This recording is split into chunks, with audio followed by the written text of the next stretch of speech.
on average, how long does it take to get a house ready for market? It varies on how your property is and the state it's in. If it's an empty property, it's pretty straightforward, 1 to 2 weeks, and you can have your property styled and market ready. And I think now with the market the way it is, more than ever, you really want to stand out and make your property stand out against the competition. If it's a property you're living in, we do a lot of partials. The process is a little longer because we have to advise homeowners on what to store, what items to bring to enhance their home. So allow a couple of weeks to get your property market ready, and then I think you're good to go. Now, you make a really good point there about a partial, because some people, you can tell, I mean, we can tell very clearly, but you can tell when you walk into a property that's completely styled all over, because sometimes it doesn't necessarily feel real or warm, but the partial is when you're using people's items that are existing and basically sprucing it up with everything else. Exactly, and look, I'd say it's 80% of properties we style, because it's not always feasible for a homeowner to move everything out and fully style the property. People have kids and dogs, and what we do as stylists is we can advise. It could just be simple tweaks. It could be the right scale furniture, it could be the right art and dressings to enhance that buyer demographic. So we advise that we'll bring in the items, and if you can store items in the garage, that's not an issue. Correct. A lot of people do that, but if you give yourself that little added advantage and you style your property right, presentation's key, it's going to make a difference. Now, presentation starts on the outside, really, doesn't it? So you talk about curb appeal. What is that and how do you get it? Sure, curb appeal, look, if your property looks freshly painted, gardens are nice, there's a direct path up to the property, it's going to make your listing stand out again. Buyers will drive by often before they do an open, so if they do a drive by and the property is looking a little worse for wear, it might make them nervous and they might not go to the open. So having that amazing facade is really important, I think. I also think, you know, we live in such a digital world. Some people are deciding whether to come to see your property by those images of the facades from the first place. So it's now more important than ever, don't you think? It's another reason why property styling is so key, because it helps your online marketing. If buyers are scrolling through the hundreds of listings and they see an empty property, they can't scale that up or envision whether a double bed will fit or whether it's a decent living space unless they physically see the furniture. It creates an aspirational living to scenario and emotional connection. So if they see a beautifully styled home, they're more likely to come to the open, look at the property and then therefore bid at auction. Yeah, well, that brings us to our next point. It is what's on the inside that really counts. And how do we make the inside look particularly inviting? Sure. It really depends, again, on the property. A great stylist will tap into the right buyer demographic. Because we work so closely with agents, we know how to enhance the home's best features. If it's a period home, we might use period-style furniture that's going to enhance that element. If it's a coastal property, we might bring in watery elements, earthy elements. It's not just selling that property, it's selling the lifestyle the property brings to you. So good styling will always create that lifestyle and that aspirational living scenario. You make a couple of really good points there, in particular the decluttering. We're seeing that, you know, the trend of Marie Kondo going around, but it's something that we've always wanted to do, and we tend to have more things in our homes when we live in it, but we don't want to see it when we're looking to buy. And look, a lot of buyers, this is where vendors, the hesitation's there because they think, I'm used to the property the way I've had it, I like my family photos, but there's an element where you have to detach and depersonalise, and the reason being is you want to appeal to the broadest buyer pool. So if you've got to take away those personal elements, put in abstract elements that appeal to a big demographic, because you really want to sell that property to other people. Yeah.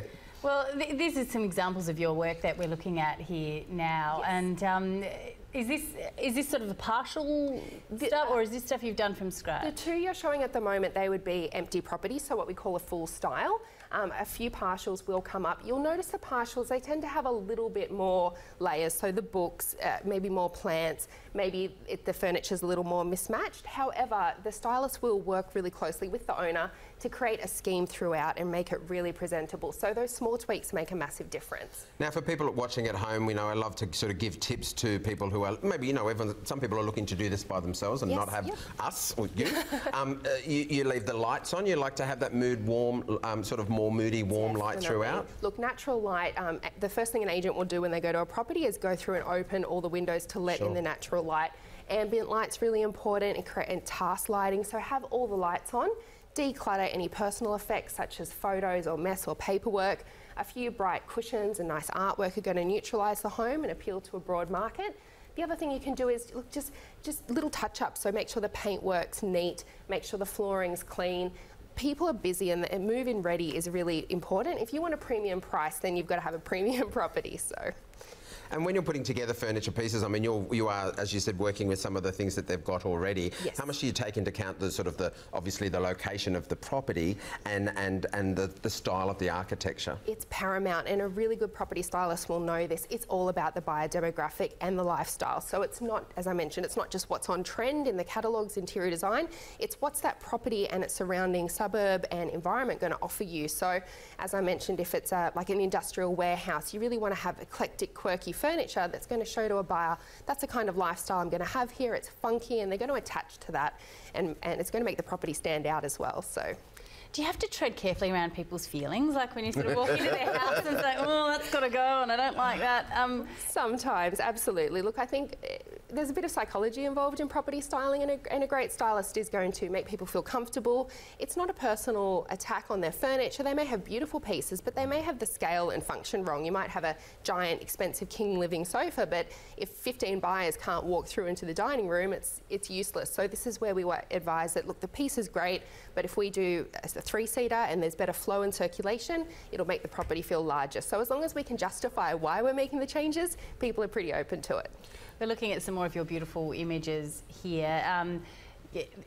Very structured, isn't it? The use of sort of ornaments, and there's a reason for everything, isn't there? Groups of accessories, clusters of accessories, and it's simple tweaks. Look, for those that are on a budget and want to do it themselves, fresh flowers, nice ornaments, again, taking anything really personal out of the property, and then tying in accent colours. So if you've got, like I mentioned, a waterfront property, bring in some blues, bring in some teals, repeat that colour with the cushions, with the artwork, then you'll have a scheme that's really appropriate. I think with a professional stylist, of course, we're going to add value because we have the catalogue and range, the big warehouse full of stock, so we can achieve many styles, which is why we suggest to engage a professional. And on that point of adding value, you know, how much do you think, you know, I'm completely on your side, I want to hear you saying it. Sure. How much value do you think that you're adding with styling? Because, you know, people are watching their money, the market's sort of slipped a little bit. How much value do you see that it adds? Look, I understand that people are nervous, and when you're getting a home ready for sale, it can feel like just a lot of outlay with the painting and the marketing and the styling, but I always say it's an investment. All that money you're putting up front, you'll definitely see when you come to sell the home. You're more likely to sell the home because you're attracting more buyers to the door. And also, as I mentioned, you know, for premium price, you've got to have the property looking move-in ready for buyers. So it definitely adds value. The figure's roughly around 20 to 25%, which is massive when you're thinking about the small investment that property styling can achieve. The other thing that I put my money where my mouth is. Great. My last 3 properties, I've moved truckloads of furniture out of my own home, brought in my own styling furniture and achieved record results. Happy to share the links to show how it works, but it really makes a difference in actually selling that home. Can you put any sort of numbers on the table now, and, you know, not necessarily your own, but in terms of other people's properties? Where have you, and from talking to agents? Well, I'll use my own as an example because I just sold it last year. It was a property in Newtown, so I had bought it for 1.3 million, just did a simple paint, got the gardens right and staged it, and sold it a year later for 1.8. So that was no major structural... And this is in a falling market. Yeah, correct. It was no major structural work. It was all just cosmetic. It was just presentation. So people could see the lifestyle they would get from that property. And look, you know, I find when I'm talking to my clients, sometimes people get the analogy of, do you realise how different your face looks with a little bit of eyeliner or the right clothing with your hair colour or whatever? Makeup, and people understand that, because it's particularly ladies, because they dress every day. Right. And sometimes underestimate the value of exactly the same rules onto a residential property. It's just like going to a job interview, really. I mean, presentation and first impressions count, so you want to give your property the best foot forward. You're going to get more buyers through the door. There's going to be more competition, especially with the market shift. I think it's really important to convince buyers why, no matter what happens, that this is a great suburb, a great lifestyle, and something that they aspire to. If it's desirable, they're going to buy it. Yeah, 100%. Very true. Really good tips. I could talk beautiful styling things with you all day. And as always, we say to everyone at home, watching images like yours and seeing all of the open homes, how they are presented, is giving you tips to how to present your home, whether you're selling or not. So it's always worth seeing. Absolutely. Thank you so much for having me. Beautiful. Love talking property. Don't we all? Justine Wilson from Vault Interiors. Thank you so much for your time today.